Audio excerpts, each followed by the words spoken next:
कुछ लोगों को ही आगे ले पाते हैं। और लीजिए जोरदार लोकसभा अध्यक्ष महोदय का आगमन, और उनका आगमन होता है तो मन प्रफुल्लित हो जाए। क्षेत्र में से बूंदी के क्षेत्र में पुनः 98 करोड़ 11 लाख रुपए के विभिन्न कार्यों के शिलान्यास और लोकार्पण की गंगा को लेकर, क्योंकि निश्चित रूप से आपकी फितरत में है, एक बार जो कह दिया। अशोक जी डोगरा साहब, माननीय पूर्व विधायक महोदय से निवेदन माननीय लोकसभा अध्यक्ष महोदय का स्वागत करने का।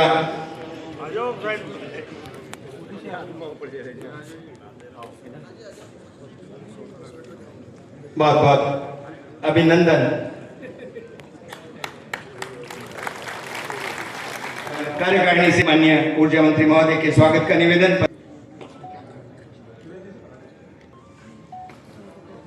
माननीय ऊर्जा मंत्री महोदय के स्वागत का निवेदन, कार्यकारिणी के स्वागत करने का निवेदन।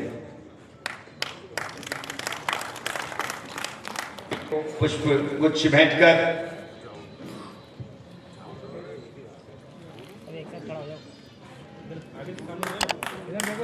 उस विशाल स्नेह हृदयता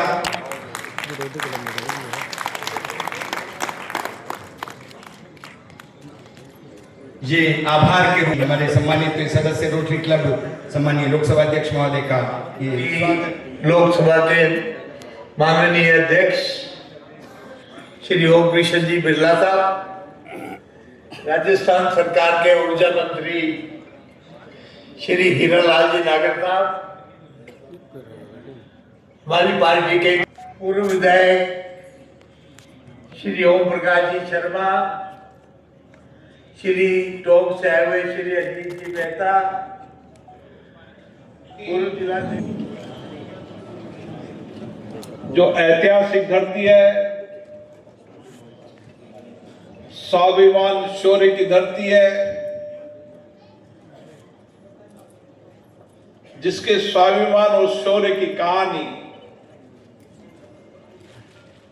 देश और दुनिया के अंदर है, ऐसी बूंदी को हम इसका इतिहास भी रहे, इसकी विरासत भी रहे, लेकिन इसके साथ साथ यहां आधुनिक विकास भी हो। और इसीलिए बीते कुछ वर्षों के अंदर इस संकल्प के साथ कि बूंदी के इतिहास, यहां की स्वर्णिम गाथा, यहां का शौर्य आने वाली पीढ़ी को प्रेरणा दे, और इसीलिए जहां यहां की विरासत को संरक्षण कर रहे हैं और विरासत के साथ साथ आधुनिक सुविधाओं के विकास की कार्य योजना भी बनाई है। इस बूंदी के अंदर इस 2.5 वर्ष के अंदर 574 कामों से 1100 करोड़ के शिलान्यास और लोकार्पण हुए हैं, जो अपने आप में इतिहास है। ये तो 2.5 साल का लेखा जोखा है। जब हम 5 साल बाद जाएंगे तो जो हमने वादे जनता से किए थे, जो हमारे संकल्प थे, उस संकल्पों को निश्चित रूप से पूरा करेंगे। और इसीलिए बूंदी की पहचान अलग अलग तरीके से है। शौर्यवीरता की कहानी तो ऐसी है कि दुनिया के अंदर भी इस हाड़ी रानी के इतिहास को कोई मिटा नहीं सकता। और इसीलिए हाड़ी रानी का इतिहास आने वाली पीढ़ी को प्रेरणा दे। बूंदी का इतिहास यहां के लोगों के समर्पण, यहां के लोगों का त्याग, यहां के लोगों का बलिदान, वो आने वाली पीढ़ी प्रेरणा ले। इसके लिए आने वाले समय में एक डिजिटल म्यूजियम भी यहां पर बनाएंगे, ताकि आने वाली पीढ़ी को प्रेरणा मिले। चाहे नगर के विकास के साथ पर्यटन के रूप में विकास हो, क्योंकि इस पूरे हाड़ौती क्षेत्र के अंदर आज भी देश और दुनिया के पर्यटक आते हैं तो बूंदी में आते हैं, क्योंकि यहां की विरासत, यहां के किले, यहां की बावड़ियां, यहां का इतिहास देखने के लिए दुनिया के अलग अलग देशों से लोग आते हैं। लेकिन विरासत के साथ आधुनिक विकास की कमी थी। उस आधुनिक विकास के लिए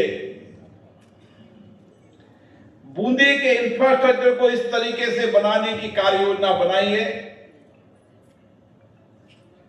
कि आने वाला पर्यटक, चाहे देशी पर्यटक हो चाहे विदेशी पर्यटक हो, वो बूंदी की विरासत को भी देखे, यहां के इतिहास को भी जाने और आज के आधुनिक विकास की आवश्यकताओं के अनुसार पर्यटकों को सुविधा मिले। मुझे खुशी है कि आज 8 लाइन के साथ उदयपुर, जयपुर रोड कनेक्टिविटी के अंदर बूंदी का एक सारे क्षेत्रों से रोड कनेक्टिविटी है। बूंदी का रेलवे स्टेशन भी यहां की विरासत की झलक नजर आती है और आने वाले समय में कोटा बूंदी का एयरपोर्ट जो 2027 दिसंबर तक पूरा हो जाएगा, जनवरी से यहां पर हवाई सेवाओं का लाभ मिलेगा ताकि देश और दुनिया के पर्यटक भी आ सकें।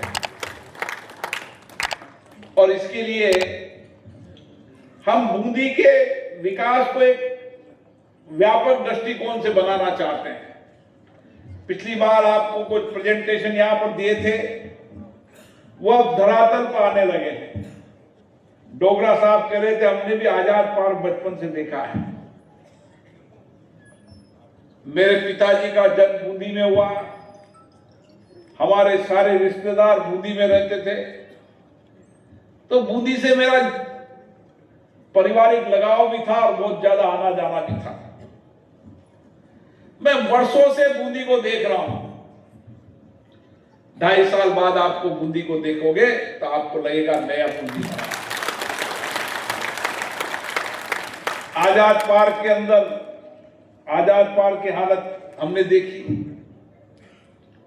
यहां के किले, बावड़ी, यहां की विरासत को कभी कोई संरक्षण नहीं किया। यहां के हॉस्पिटल की हालत आज भी कमी है, लेकिन पहले तो बहुत बुरी स्थिति में था। शिक्षा, हमने सारे विषयों को क्रमबद्ध तरीके से लिया है, चाहे नवल सागर हो चाहे देश सागर हो। कैसे नवल सागर में पानी आ सकता है, कठिन है, चुनौतियां हैं, लेकिन हर चुनौतियों का रास्ता निकलता है। जब हमने नवल सागर के अंदर म्यूजिकल फाउंटेन बनाया तो निश्चित रूप से कुछ लोगों ने आलोचना भी की, और सही आलोचना भी सही थी कि पानी नहीं रहेगा तो म्यूजिकल फाउंटेन कैसे चलेगा। हमने आज ही प्रेजेंटेशन लिया, आने वाले 6 महीने के अंदर नवल सागर में पानी रहे उसकी योजना बनाई है। जेठ सागर का कैसे विकास हो सकता है ताकि देशी विदेशी पर्यटक आए, उनको जेठ सागर की झील का आनंद ले सकें। यहां पर बेहतर पार्किंग हो, रोड हो, लाइट हो, बूंदी के अंदर के हिस्से में अंडरग्राउंड लाइन हो ताकि इनको जितना चौड़ा किया जा सके। नई आवासीय कॉलोनी बनी, वहां पर रोड कनेक्टिविटी हो, पीने का पानी हो, बिजली हो, यहाँ के बाजारों के लिए आने वाले समय के अंदर नए बाजार कैसे विकसित किए जा सकते हैं, यहाँ का बस स्टैंड, जो बरसों से लोगों की मांग थी कि बस स्टैंड का नया बस स्टैंड बने, मिनी सचिवालय बने, ऐसे बहुत सारे बुनियादी बातें हैं। उन सारी बुनियादी विषयों को चरणबद्ध से लेने का काम किया है। यहां का स्पोर्ट्स कॉम्प्लेक्स, यहां के हॉस्पिटल, जब मैं हॉस्पिटल जाता था तो रास्ते के अंदर दूर दराज का गांव का व्यक्ति इलाज कराने आता था, उसका अटेंडेंट, उसके सहयोगी ठंड में खुले आकाश में सोते थे, तपती धूप में बाहर सोते थे। उन अटेंडेंट की चिंता कौन करेगा? और इसलिए रामश्रय बना रहे हैं, जहां पर मरीजों के अटेंडेंट की ठहरने की व्यवस्था हो, शौचालय हो, भोजन हो तो निःशुल्क भोजन हो, ताकि दूर दराज से गांव का एक व्यक्ति इलाज करने आ रहा है, उस मरीज को भी व्यवस्था मिले, लेकिन उसके अटेंडेंट को भी व्यवस्था हो, ताकि एक साफ सुथरा स्वच्छ हॉस्पिटल रहे। चुनौतियां निश्चित रहती है। मैं नहीं कहता कि आज सारी हॉस्पिटल की समस्या का समाधान होगा, लेकिन हॉस्पिटल निर्माण के साथ हमारा तो संकल्प यह है कि हॉस्पिटल के अंदर सारी सुविधाएं एक छत के नीचे मिले, एक साफ सुथरा हॉस्पिटल हो, जहां पर मेडिकल का लोग इलाज कराने आए तो सकुशल स्वस्थ होकर लौटे। ये हमारा लिए चुनौती है। जब मैं बात करता था तो कई लोग कहते थे बिरला जी सपनों को परोसते हैं, जब सपनों को देखोगे तो ही काम करोगे। मुझे याद है बूंदी के अंदर एक मुश्त 300 करोड़ रुपया बूंदी शहर में कभी नहीं लगा। 300 करोड़ रुपया शिलान्यास और लोकार्पण किए जा रहे हैं, उनका यहाँ पर बटन दबाकर आप सभी से निवेदन है, विराजे आप माननीय लोकसभा अध्यक्ष सभी की स्वागत भी स्वीकार करेंगे। आप विराजे, हम इसे महसूस करें, हम गौरवान्वित हों अपनी बूंदी के लिए, अपनी बूंदी गर्व करें हम। रामाश्रय भवन, जैसा कि माननीय लोकसभा अध्यक्ष जी ने कहा, अस्पतालों में ईमानदारों के लिए जो व्यवस्थाएं की जा रही है वो आज 98 करोड़ 11 लाख रुपए के ये विभिन्न शिलान्यास और लोकार्पण। सभी से निवेदन है आप विराजे। माननीय स्पीकर महोदय अभी रुकेंगे, आपकी शिकायतें सुनेंगे, लेकिन अभी ये जो थोड़ा सा मंचीय कार्यक्रम है 5-10 मिनट का, मुख्यमंत्री कृषक साथी सहायता योजना का एक चेक जो 32 लाभार्थियों को दिया जाना है, ये चेक देने का निवेदन। ये जो कृषक साथी हैं, आपको बता दें हम माननीय मुख्यमंत्री विमलाबाई, रामकलीबाई, नीतू मेघवाल, कालीबाई गुर्जर, गीताबाई मीणा, लालीबाई, बादामबाई, शिमला कुमारी, गोपियाबाई, रानी रासत को संभालने के लिए कृत संकल्प हैं माननीय लोकसभा अध्यक्ष महोदय। वही बूंदी चित्रशैली के कलाकारों द्वारा माननीय लोकसभा अध्यक्ष महोदय का अभिनंदन किया जा रहा है, आभार व्यक्त किया जा रहा है कि किस तरह से कोटा विश्वविद्यालय में ये कोर्स आरंभ हो रहा है। बहुत बहुत आभार। और बूंदी ऐतिहासिक और विरासत की नगरी है, जिसका अपना इतिहास है, विरासत है शौर्य की, स्वाभिमान की। देश और दुनिया के पर्यटक अभी भी यहाँ पर आते हैं। इसकी इतिहास और विरासत को संरक्षण करते हुए बूंदी का आधुनिक विकास, ताकि देश और दुनिया के पर्यटक और आ सकें। इसके लिए एक नियोजित विकास की कार्य योजना बनाई है, वो भी आप कह रहे हो इसलिए नहीं, जिसमें 11 बजेगी। चाहे जेठ सागर हो, चाहे नवल सागर हो, चाहे आज़ाद पार्क हो, यहाँ के किले, बावड़ियाँ, तालाब, जितनी भी यहाँ की विरासत, उसको संरक्षण करते हुए किस तरीके से आधुनिक बनाया जा सकता है, उसकी कार्य योजना बनाई गई है। बूंदी जिले के हर गांव में लोगों को पीने का पानी मिले, रोड कनेक्टिविटी हो, बिजली मिले, उसकी भी आगे योजना बनाई गई है।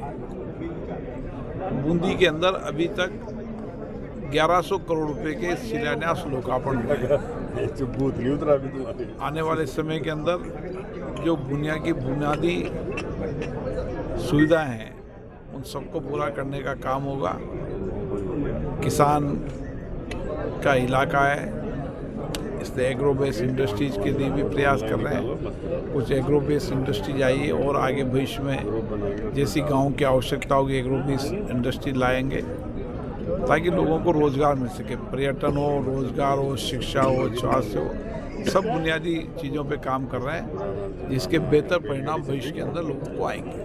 जनसुनवाई भी की है आमजन से? जब भी कोटा बूंदी आता हूँ, जनसुनवाई करते हैं, लोगों से मिलते हैं, उनके अभाव, कठिनाई, चुनौतियों को सुनते हैं और उनका समाधान करते हैं। तो इसी तरह हमारे साथ बने रहने के लिए देखते रहिए दर्शन न्यूज, जो है आप सबका अपना विश्वास। व चैनल को लाइक, शेयर व सब्सक्राइब करना ना भूलें।